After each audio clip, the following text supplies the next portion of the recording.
Shalom. All praises to the Most High. Anoka said, praise be to the earthly mother, the Pachamama.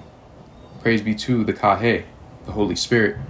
In the name of his only begotten Son, Motsah the Lamb, unification to the nation.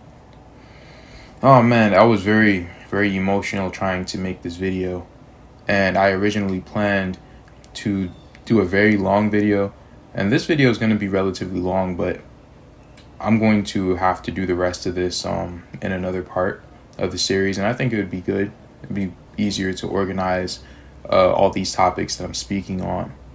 But this is going to be sort of a continuation on the last video that I did, and it's going to be on what the true face of the conquest was.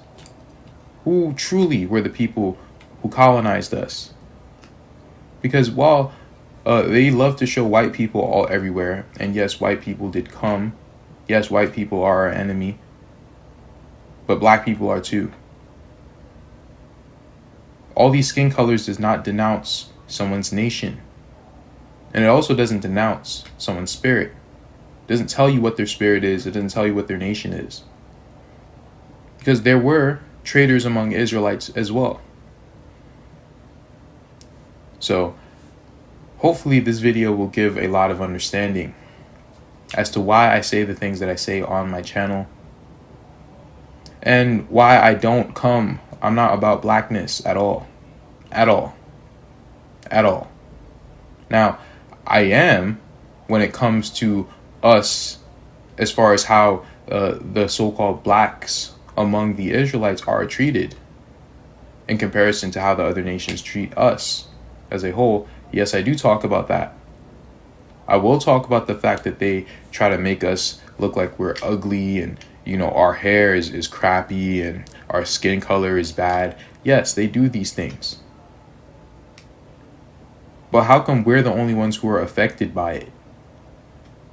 All these other nations, yeah, they think they're affected by it, but originally it wasn't like that. There were black people right beside white people as our slave masters. And once we became so-called free, they just had to switch up the slavery. But that's honestly too deep, because there are many secret societies that people are in today, and that video that Big Judah made, oh my goodness, bro. This is one of the best videos that this brother has ever made. Please go watch this video before you watch any of this video, because this video will give you a lot of insight on why these people act the way that they do, and what they're about. Incredible. But anyway, please check this out. I'll leave the link in the description actually, so you can easily go and click it, check it out, and come back if you want to. So I've watched this video many times that Kurmeo did. But each and every time, and this is what I was talking about in a previous video, if you really knew what these people did in South America, you would not be able to read it. You wouldn't. Unless, maybe you would. American Holocaust, books like this, it's incredible. But you'll see exactly who these people look like. Because many of the so-called white Hispanics, they are recent. They were not here originally. They came after. And then they mixed in with the Amerindian population, or the so-called black population, whatever have you. They came after and did that. And they did that because they wanted to destroy us. They made us mix with inferior bloodlines and peoples. It's all to destroy us. Everything they do is to destroy us. So if they're trying to dilute us, it's to destroy us. And this is all by the authorization of the Most High. Because he said in the Sealed Book of Mormon 2019 that he allowed us to mix with the other nations as a punishment. You get it? Let's play this video, man. I hope I don't get emotional again, because this stuff really does hurt my heart. Truly. It says, He states that while at Amaracapana, Captain Calix arrived with upwards of 4,000 slaves, 4,000 slaves, and had captured many more. When some of them could not walk, the Spaniards, to prevent their remaining behind to make war, killed them by burying their swords in their sides of their breasts. So when they couldn't survive these slaves they had, they would just kill them so they wouldn't, make delays or stay behind or anything like that. All right. It was really a most distressing thing to see, the way in which these wretched creatures, naked, tired, and lame, were treated, exhausted with hunger, sick and despairing. The unfortunate mothers, with 2 and 3 children on their shoulders or clinging round their necks, overwhelmed with tears and grief, all tied with cords or with iron chains around their necks, or their arms or their hands. Nor was there a girl but had been violated by the depredators. Oh man, they even violated girls. Mass raping. But who was doing this raping? People love to say, oh yeah, they look like that because they were just raped by Spaniards. No, nigga, they already look like that. Those probably actually aren't the ones who got raped. Any mixing that happened with a white person after time was really by choice. Or I shouldn't say that. Because they still had white conquistadors. They still had white invaders. I'm just saying it just didn't only look like them. Our enemies look like everybody. Do you understand what a confederation is? And you guys love to, accuse me, oh, I'm caping. Okay, whatever. You're a Moor. You are a Moor. It's that simple. I want to show you something else real quick. I'm gonna let this ad run first. Yeah, you're a Moor, bro. You're upset with me defending my brothers and sisters because you don't like how they look. Okay, fine. You're a Moor. You're an invader. That's okay. It's okay. Let's see.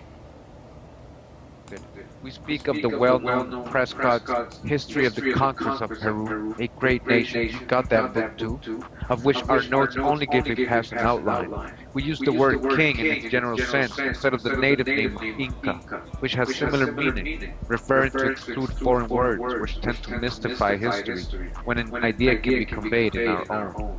The kings of Amaraca or America, the kings of Amaraca or America, like the kings of England, Japan, the Mikado, Turkey.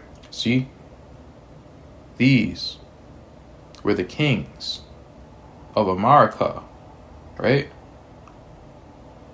Who were known as the kings among the Israelites? The tribe of Judah, right?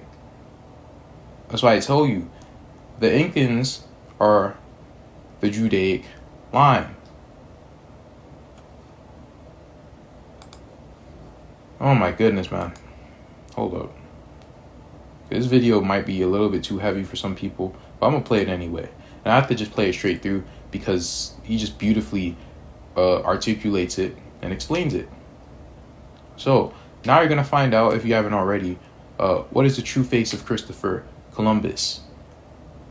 The person who, him and his soldiers were gang raping women, having sex farms, just running in 10 deep on one woman, cutting babies out of their stomachs like Big Judah showed you in that article that he read, or that book that he read. Let's go to this Easter egg clip from one of my latest videos called Why American History Differs in Other Countries. At about right here, at this point of the video, the viewer's attention is focused on a picture of a copper-colored middle-aged man that appears to be dressed as a sailor, being as though we can see that he appears to be occupying a sailboat with associates far off behind him. Actually, I might have messed that up. Yeah, I did. My bad. Why American history differs in other countries. At about right here, at this point of the video, the viewer's attention is focused on a picture of a copper-colored middle-aged man that appears to be dressed as a sailor, being as though we can see that he appears to be occupying a sailboat with associates far off behind him. What's important to note here is that this image is a fresco-style painting that was created by an Italian painter of color named Domenico Zampieri between the years of 1628 and 1630. And according to Britannica Encyclopedia, Domenico was one of the, quote, leading practitioners of Baroque classicism in Rome and Bologna. This particular painting was completed during a time period where Domenico's works were considered to be, quote, less acceptable by Rome, falling under heavy criticism by a few powerful dictators, which in turn forced Domenico to become, quote, a victim of systematic persecution. Persecution is synonymous with words like torture, mistreatment, bullying, harassment, or oppression. So in other words, Domenico began painting a lot of images over the years that showcased brown-complexioned Europeans of royalty all throughout Europe and other surrounding islands. And someone or somebodies had issues with these paintings becoming more and more favorable over time for some strange reasons, which eventually led to many of his paintings being reproduced by select artists to favor pale-faced individuals as people of royalty in Europe. And this also led to Domenico's sudden death, dying no less than 10 years after publishing his most criticized works at the age of just 59. This fresco-style painting is a depiction of a Spaniard-Italian navigator or explorer, originally known as Cristoforo Colombo of Moulins, Spain, but now known as Christopher Columbus of Genoa, Italy. He is dubbed as the discoverer of the Americas. There you go. So much for blackness. But you're gonna see, I'm gonna show you some dumb ass Negroes. Or maybe they're not dumb. Maybe they know who they are. I'm really sick of these Hotep niggas, man. Really sick of you guys. Sick of you guys that I want to be separated from you people. Separated from you damn heathen. Keep that in mind. Now, you may recall hearing about the story of how Christopher Columbus discovered America by finding himself to be initially lost at sea by inadvertently landing somewhere along the island of Haiti, which was originally known during this time period as Yashaya, meaning mother of all lands, before it was anglicized to become later known as Hispaniola, which is located in the southernmost region of the Americas. I touched on this here. One of the most commonly used statements that will be considered as a fact of opinionated history is that Spanish master navigator and explorer Christopher Columbus discovered America in 1492 with help from Moroccan, or rather Iberian servants who were familiar with navigating the waters of the shores. Now, before I go any further, I want you to quickly make note of the word discover and its actual meaning. Before he gets into this, who are the Iberians? I already told you they were Hebrews. What type of Hebrews? All types. That includes Edom, Moab, Ishmael, Ammon, Israel, among others. The word discover is commonly used to reference when something is exposed or made known, for originally it was a secret or hidden to the public, but now all is revealed. So now, if Christopher Columbus allegedly discovered America, that would not mean that he found new lands. No, it simply means that the people who sent him were already aware of these lands' existence, along with its people who were already inhabiting it. They sent him to recover Mount Zion and the Isles of the Indies.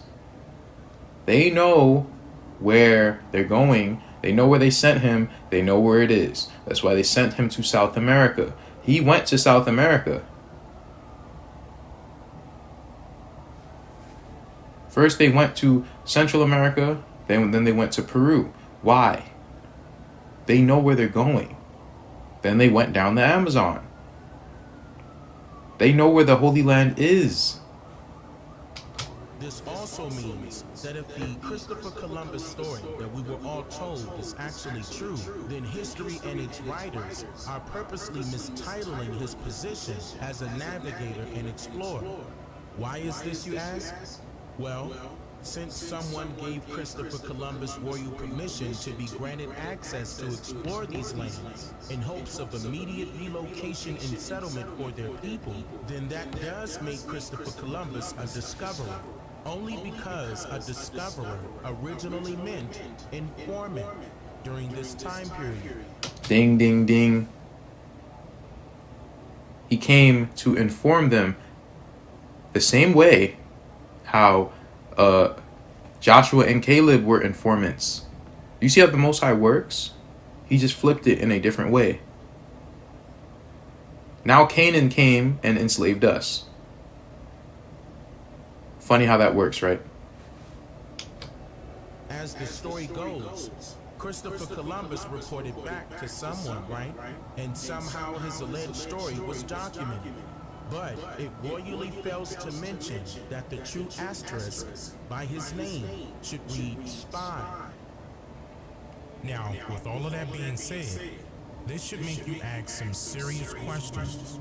Like, why is Christopher Columbus not being presented as a colored European in America right now?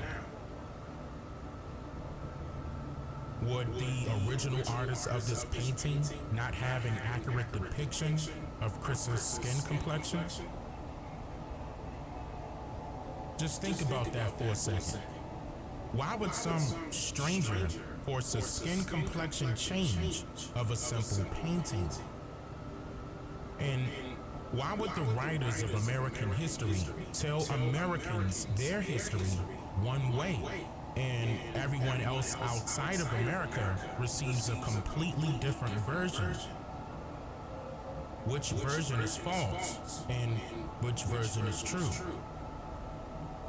During this original video, I explained why this image was shown, or rather broadcast, only to select Asian countries by the History Channel. And I also shared congressional records as to why American history differs in other countries, hence the title of the video. And I highly recommend watching it if you haven't done so already. We are taught about this story concerning Christopher Columbus throughout compulsory educational curriculums that are designed to target and disenfranchise children before they can grow to learn what that historically means for their sake. I'll give you a little hint. It has nothing to do with voting, nor any voting system for that matter.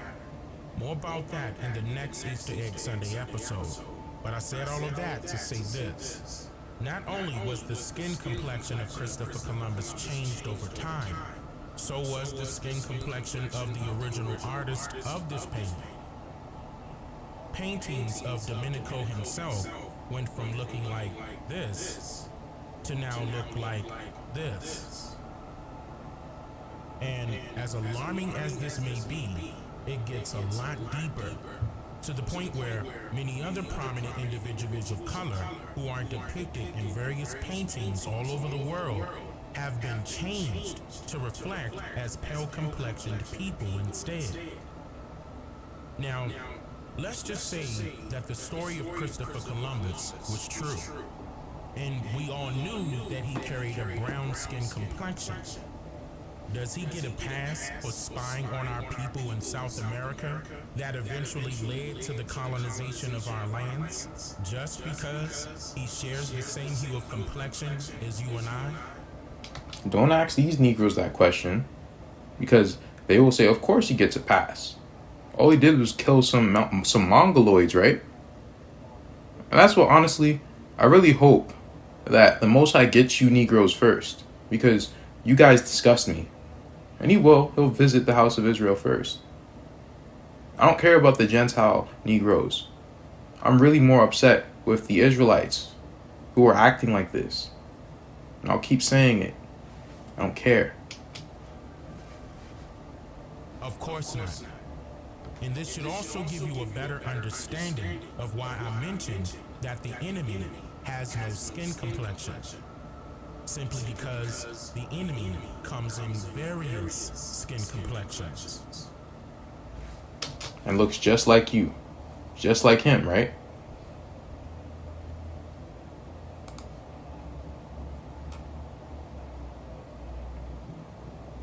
Now this is a great example of the idiotic behavior that I'm talking about. Idiotic behavior.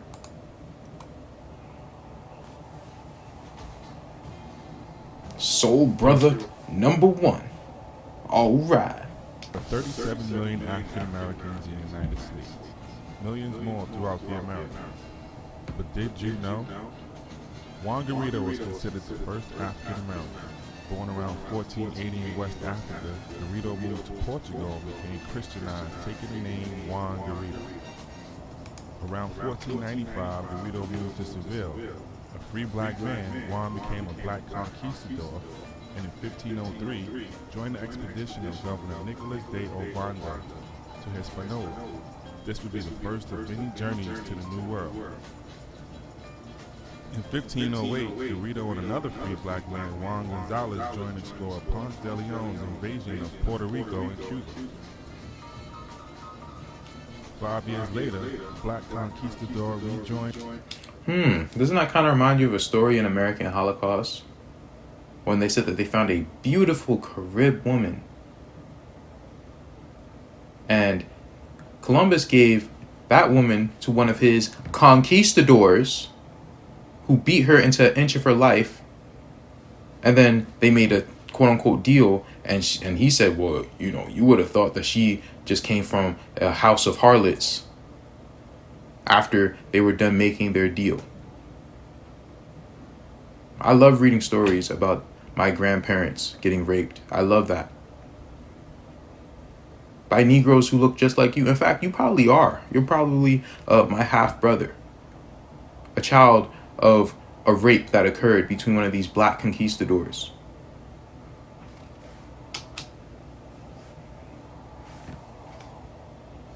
Ponce de Leon as he claimed Florida for Spain, becoming the first known African to set foot on what was to become the United States. This feat would make Juan Garrido the first African American. Garrido would later join explorer Hernan Cortez and played a part in the 1519 invasion of Mexico and the conquering of the great Aztec Empire. Do you hear this? The excitement in this Negro's voice? And he teamed up with Hernan Cortez. Oh my goodness, what an accomplishment.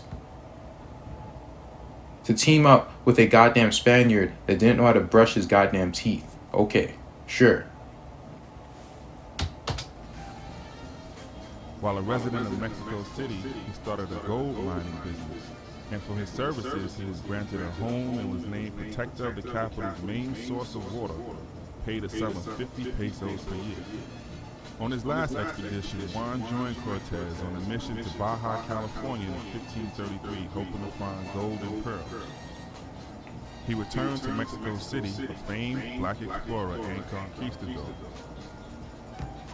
And oh yeah, Juan Garrido was also an excellent farmer and was the first He's bragging about this Negro. Bragging about him. Oh, he was a free black. And yeah, he just came and conquered some of the Indians. But you see that? he was high in early Babylon. You niggas make me sick, man. And let me go over something real quick. I was gonna say this for later. Now let me show you now. I mentioned this before. Sakari mentioned this before. Isukar de Matamoros. What does this mean? What does this town mean? You know what this means? Matas. You know what that means? That means to kill. Moros means Moors. So Issachar, the killer of Moors. Who came and did the damage? Moors.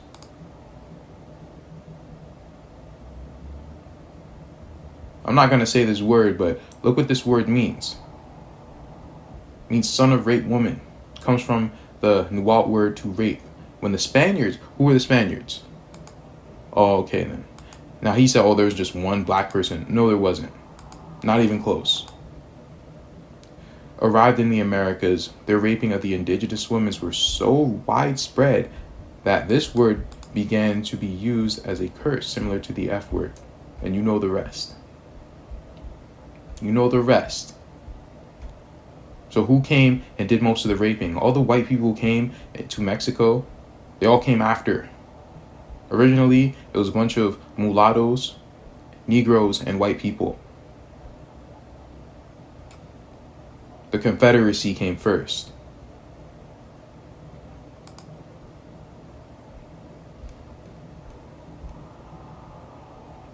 He's your people, right? Well, go ahead. Be with your people. Be with your goddamn people. Because you ain't my people. Oh my goodness, I need to calm down, man. This stuff gets me very, very upset. But it is what it is. This is what we asked for. The name, the Hagarenes, the name used interchangeably with Ishmaelites, came also to mean any Muslim. So it has to do with Ishmael, but it's not only Ishmael. They're going under the guise of Ishmael. And the Saracens, I'm not doing a deep dive into this, but look what they said. Even from their own mouths, they're going to tell you who these people are. You just have to read between the lines. No later than the early 5th century, Christian writers began to equate Saracens with Arabs. Saracens were associated with Ishmaelites, descendants of Abraham's older son Ishmael, and some strands of Jewish, Christian, and Islamic genealogical thinking. The writers of Jerome are the earliest known version of the claim that Ishmaelites chose to be called Saracens in order to identify with Abraham's free wife Sarah, rather than the Hagarenes, which would have highlighted their association with Abraham's slave woman Hagar. And they're just saying that. Why? Because they're a bunch of hijacks. If they're hijacking the Israelites then, they're going to do it now. So if you had Jews or Jewish people trying to label, what did they do? Well, it says it all the way back in David's time that they're confederate against us, right? So why wouldn't they be confederate against us then? And trying to label all these people, oh, they're just, they're pretending to be the sons of Sarah. Right? There you go. The name Saracen was not indigenous among the population so described, but it was applied to them by the Greco-Roman historians based on Greek place names. So there you go. The so-called white people, the so-called Confederacy, they're the ones who named them the Saracens. But wait, there's more. By the 12th century, medieval Europeans used the term Saracen as both an ethnic and religious marker. In some medieval literature, Saracens were equated with Muslims in general and described as dark-skinned, while Christians lighter-skinned. So there goes your early Christianity. It's a bunch of Gentiles pretending to be Israelites and practicing replacement theology.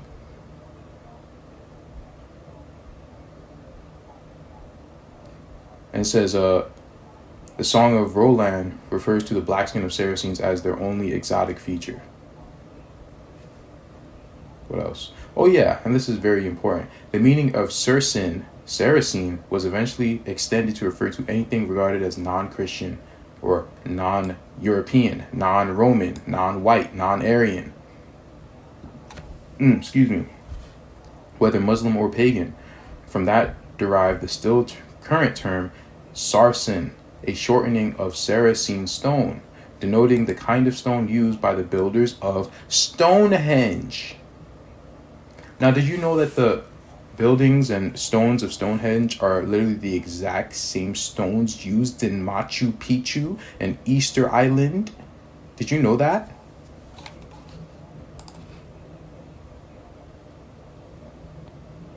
My computer running hella slow, but I'm amped.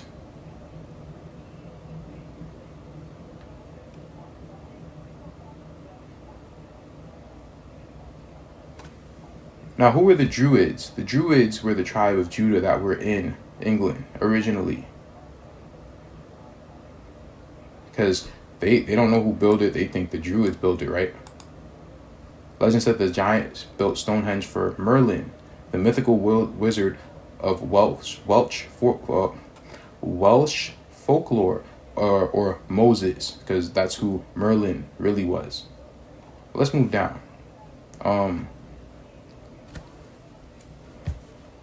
In comparison, the Polynesians built Easter Island in 1000 AD, okay, whatever. And the Inca built Machu Picchu in 15 AD, okay, whatever. Although some speculate that the Inca built Machu Picchu on top of an already existing, much older site. They did not build this 500 years ago. That's retarded.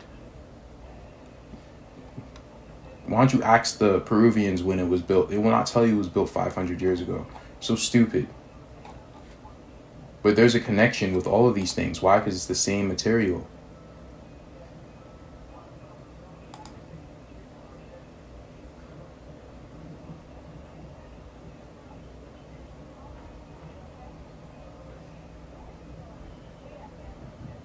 Now I want you guys to watch this video. I'm going to leave this in the link, in the description as well. You can watch it and you can let me know. Where were these black conquistadors? Where were they? Where were they brought to? I'm not going to play it because I don't want this video to be too long. All you free blacks, you guys are just the descendants of Africans and Moors. I don't give a damn about you people, man. You came and raped and robbed us the same way the white man did. The hell with you people. Look. I'm going to show you. We just went over Juan Garrido, right? Africa or Portugal, black slave, right? Place of conquest, Mexico, Baja California. This person, African, Yucatan. Who's this? An African, Costa Rica. Who's this? An African, Honduras. Who's this? An African, Venezuela. Who's this? An African, Peru. Chile, Peru, Chile. This is what they did. You could look at that on your own. Now, Dr. Tracy McCarthy, always putting out some heavy drop. But she said something very important at the beginning of this video. You can also watch this, even though this whole video, bro, you gotta watch this whole video, bro. I don't know if I should play the whole thing or not. Let me go over there. All right, let me just play it. And we're going to just quickly look at a couple of points related to the Papal Bull of 1493. This is not the full-blown analysis that we originally planned. However, this is just a look at a couple of pertinent issues related to this Papal Bull. One of the things that people need to make note of is that there was more than one Papal Bull, and there is some conflation going on related to the original Papal Bull related to Portugal, and then the subsequent Papal Bull, which was related to Spain. And also the first Papal Bull was related to Africa and Asia. What did she say?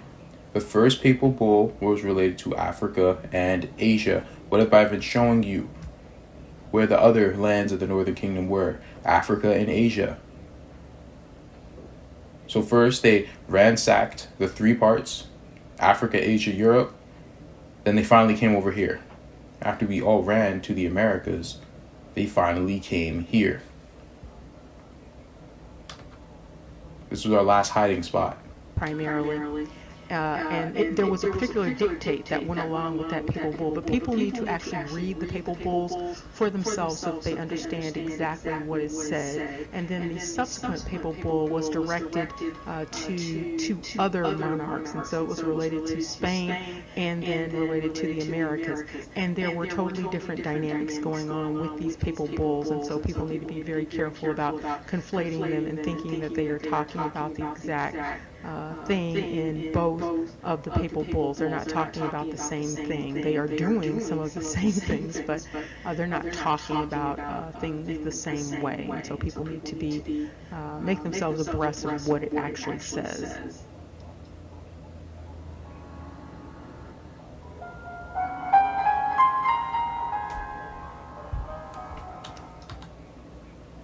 Now this is what I wanted to get to as well. What is a barbarian? Now she pretty much says that a barbarian during this time, it was much different from a barbarian during this time. This is a non-Roman or a non-Greek. We're going to get into who the Romans and the Greeks really are in another part of this series. But it means a Berber.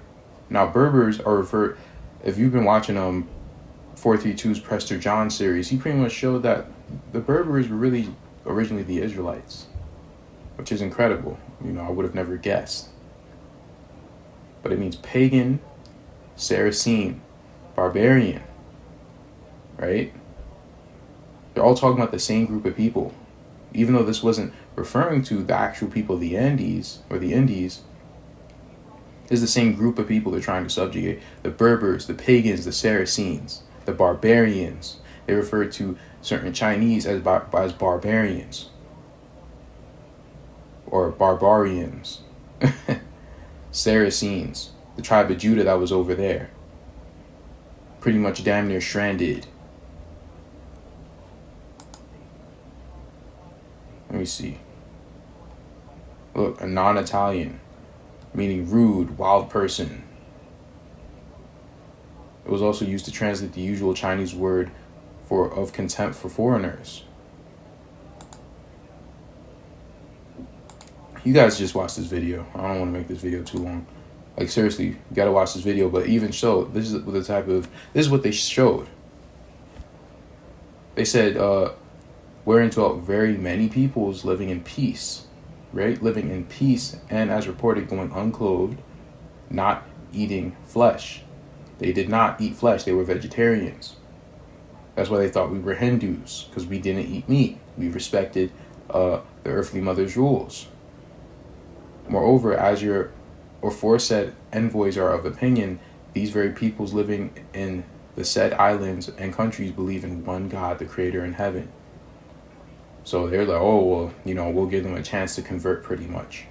So those convert or die, right? You guys can watch this video. Dan Calloway already went over Discovery. This link will also be in the description. I'm sort of like flooding you guys with information. I understand. But take your time with this video. The fall of Atlantis. What was the fall of Atlantis? Atlantis was also called the Isle of Aryan. What did we just go over? What was a barbarian? It was a non-Aryan. Non-Aryan. What was Atlantis? The Isle of Aryan. A non-white person. Pretty damn much. That was a barbarian. Or a non-Confederate, because there's a bunch of black people who they're Confederate with. And who they answer to, honestly. Where were the Aryans? They're from the Indo-European branch. And they come from this whole, I think Robert Schaefer, he has that whole theory that, blonde-haired, blue-eyed peoples, they are the original, parent nation of the world. And they all mix down with all these different peoples. And who are those? Okay then, everything comes from Canaan. This is why I've been trying to tell you. Who are the Canaanites? Canaanites are white people. Hopefully it starts to stick. Hopefully. But if not, it is what it is. Also, another beautiful video. You know, I don't necessarily agree with every single conclusion that she makes. But it's a very good video. Very good. Most of her videos, if not all her videos, are very good. The ESO or the ESO. As you can see, there appears to be a confederacy that is made up of a number of ethnic groups on the west coast of Africa. And this confederacy is an ancient confederacy. And it's pretty broad and pretty deep. One of the things that is noted is that these confederacies tend to be shrouded in a lot of mystery. And so one part of that mystery is this claiming of an ancestry that's inconsistent with another ancestral dynamic. And so you see that happening with this claim of being descended from Canaan. And also you see evidence of descendancy from Ishmael, which would be Shem. So you have this claim to descendancy from Ham, which would make them Hamites. And at the same time, there's evidence of them being descended from Shem. And one thing, of course, to note is that this confederacy is the confederacy that was involved in the transatlantic slave trade and perhaps the trans-Saharan slave trade. You know what she's getting at, right? The trans-Saharan slave trade, the East African slave trade, when they pretty much enslaved the Israelites there. The Israelites ran to West Africa, they enslaved them there as well. But yes, these people were Confederate, and not every West African are Israelites. Not everyone or anything are Israelites. This is what I've been trying to tell people. But they're too stupid to research, and it is what it is. You'll die for lack of knowledge. But yes, these people are Confederate. Not every single one of these West Africans are heathens. I don't say that. Some people say that. I don't say that. We have brothers there. We have brothers here. And so these groups form that network, that foundation of the transatlantic slave trade in collusion with Europe. We are also going to see that there is a deeper connection with Europe in relation to this confederacy versus there simply being a colonized dynamic. If you have Beautiful stuff. We went over Charles V, right? And what did Charles V do? At the death of his paternal grandfather, Maximilian, in 1590, he inherited Austria and was elected to succeed him as Holy Roman Emperor. He adopted the imperial name of Charles V as his main title and styled himself as a new Charlemagne. New Charlemagne. Who was Charlemagne? The ancient king of Judah in Europe. So they were trying to pretend like they were the Israelites for a very long time.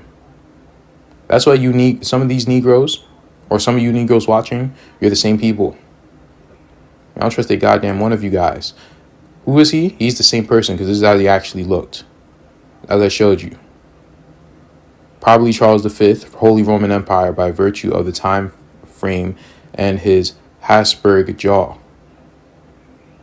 In typical lying, okay, whatever. Let me see. Note, the clothing is European. The scepter is European. The orb is European. Note similarities with the scepter, orb, and imperial crown of Austria.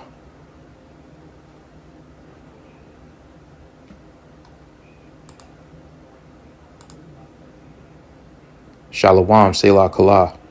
All right, so this is another part of this video that I wanted to add because I forgot all about this video that Dr. Tracy McCarthy made. And my boy Dean sent it to me a while back. And it's really one of the better videos that she has made because it gives a lot of insight into what truly happened about 500 years ago and the people who truly came and conquered us, the actual Israelites. Because as I've been saying, a lot of these people who think they're Israelites, they ain't. They ain't. But that's my opinion, of course. But we're going to go read Joel 3. And when I say that, I'm not talking about a specific look of people, but I'm really talking about spirits, because I can't trust any damn body. Everyone is so mixed. And if people have mixed with people who look like them, but they're not of the same nation, they're of different nations, I don't know who you are. They did this for a reason, right? All this is done for a reason, and if you're next to the Israelites, you're going to get caught up in their curses. So you can't even use the curses to identify people. I don't go by how people are cursed. I go by what type of spirit do they have. Are you a righteous person or are you a wicked person? Because the more that I study, the more I realize this is really the only thing that we have. Now, historically, certain looking people did not go through what other certain looking people have gone through, but that still doesn't explain them as an individual, because you can have a white person who went through just as much, because the Most High put them through that much so they can identify with the children of Israel, because that is also a marker and identifier. And when I say the Most High, it's really Semi-Haza, but you know, the Most High, he controls both sides. However, if it wasn't for the Most High, Semi-Haza would just destroy us. So he pretty much uses him to, to test us. He allows certain things because we're in our captivity. It's a complicated subject. But anyway, let's read this. For, behold, in those days and in that time, when I shall bring again the captivity of Judah and Jerusalem, I will also gather all nations and will bring them down into the valley of Jehoshaphat, and they will plead with them there. And will plead with them there for my people and for my heritage Israel, whom they have scattered among the nations, and parted my land. So remember, parted my land. Seriously, remember that. And they have cast lots for my people, and have given a boy for an harlot, and sold a girl for wine, that they may drink. Remember the wine merchant. Yea, and what have ye to do with me, O Tyre and Zidon, and all the coast of Philistia? So what is that talking about? It's talking about the face rats over there. And Hero Shalem, not Jerusalem. Hero Shalem. That's Philistia. That's Phoenicia. That's not Jerusalem. Will ye render me a recompense? And if ye recompense me swiftly and speedily, will I return your recompense upon your own head. Because ye have taken my silver and my gold, and have carried into your temples my goodly pleasant things. The children also of Judah and the children of Jerusalem have ye sold unto the Grecians. Who are the Grecians? The Grecians come from Javan. Javan comes from the line of Cain. They historically went to the Isles of the Gentiles. Now, there is a group of people who are inhabiting Europe who overtook the indigenous population. Those are your Indo-Europeans, aka your white people. So who's it talking about? I'm just saying it from a historical standpoint. I have no emotion in it, because white people overtook us, black people overtook us. So I'm not saying that because, the white man, the devil. I'm not saying that, even though you are. I'm not going to sugarcoat anything. You are, unless you repent and turn back to the Most High. Behold, I will raise them out of the place whither ye have sold them, and will return your own recompense upon your own head. And I will sell your sons and your daughters into the hand of the children of Judah, and they shall sell them to the Sabaeans, to a people far off, for the Lord hath spoken it. Proclaim ye this among the Gentiles, prepare war, wake up the mighty men, let all the men of war draw near, let them come up, beat your plowshares into swords, and your pruning hooks into spears. Let the weak say, I am strong. Assemble yourselves and come, all ye heathen, and gather yourselves together round about. Thither cause thy mighty ones to come down, O Lord. Now, a lot of people, they push doctrines and say, well, this is talking about every single person from every single part of the nation. The Most High didn't even punish us all the same way. He didn't. You know, some of us he allowed to, to miss some of this punishment. He didn't punish us in all the same way. I hope you realize this. Same way he did not punish all the heathen, or he didn't give all the heathen all the riches in the same way, did he? No, right? So why would they all of a sudden be punished? The Most High is no respecter of persons. He's not going to punish anyone just because you think that they should get punished. No, he will be the judge. Let him be the judge. And if we are scattered to the four corners, we're going to look like everyone.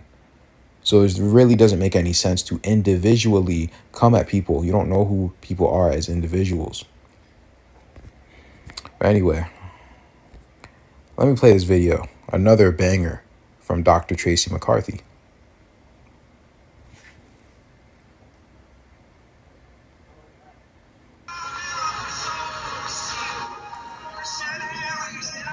Now, back in 1847, there was an article in the National Intelligencer, and so this article actually relates to the comment that the commenter provided, and so we're going to look a little bit deeper at what was going on and what this comment is related to, but most importantly, what we're going to be looking at is the issues related to identity in terms of Moorish and Mauritania and the Indians, and this is all related to Mexico.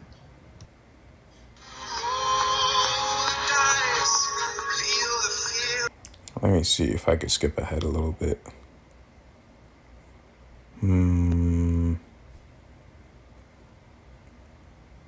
Okay, let's read this. The stupendous deserts between the Nueces and the Bravo rivers are the natural boundaries between the Anglo-Saxon and the Mauritanian races. So the Anglo-Saxons, they're a mixture of the Aryans, Edom, and a few other peoples, but they're mainly like the white people pretty much. Now the Mauritanian races, they're pretty much the Shemites, the Hamites, right? Pretty much the melanated people. That can be us, that cannot be us. But there was a difference. They said a difference between the Mauritanian races, or the Moors, right, and the white people. And you're going to see what boundaries it was. There ends the river of the what? I can't read that. There Mexico begins. Thus, beyond the Bravo begins the Moorish people and their Indian associates, to whom Mexico properly belongs, their Indian associates. I'm going to show you in another part that not every single North American Indian is an Israelite. Some of them are literally Edomites. Literally. Quite literally. Thence, beyond the Bravo begins the Moorish people and their Indians associates, to whom Mexico properly belongs, who should not cross that vast desert if they could, as we, on our side too, ought to stop there, because interminable conflicts must ensue on our going south or their coming north of that gigantic boundary. While peace is cherished, that boundary will be sacred. And not till the spirit of conquest rages will the people on either side molest or mix with each other. And whenever they do, one of the other race must be conquered, if not extinguished. So they're pretty much saying, hey, let's stay away from each other. Why? Because they know the prophecy. They know if they start to race mix, that is the end of their society. When they start to mix together, right? That's what it says about the iron mixed with miry clay, right? Where it talks about the mingling of the nations. They know better. And this is the United States back in this time where that was written. You will see that it's pretty much it ends around the Mississippi River. And most of the stuff to the left of that is Mexico. So they pretty much pushed most of the Indians over to the West Coast, and the people of the East Coast are a mixture of the peoples of Europe, whether they're Israelites or not, and the Indians on the East Coast, whether they're Israelites or not, along with people from the Caribbean, and so on and so forth. But my point is that you can't really go by looks, because Mexico is heavily mixed up. The Moors are ruling Mexico. But why did Mexico belong to the Moors, and why did the East Coast of the United States belong to the Anglo-Saxons? Why? I'm not saying that the Mississippi is the Euphrates River, but I am saying that there's something weird going on with the fact that all of these different nations that it spoke about in the scriptures, they seem to be inhabiting these places. Now, I said before that the Confederacy, it consisted of the Middle East, North Africa, and Western Europe. I missed someplace. West Africa. Absolutely so. And India. Missed that. A lot of these people, they really do hate us, and they really wanted to take us down and erase our identity. Now, I'm not saying every single person from every single nation is like this, but people from every single nation have done this to us. So you guys, listen, man, this is one of the best videos that I've seen in a long time. So I definitely think you guys should look into this. You don't have to agree with everything she says. Make your own conclusions. Be your own man. But she definitely has a lot of good stuff in this. Shalom, Selah, Kala.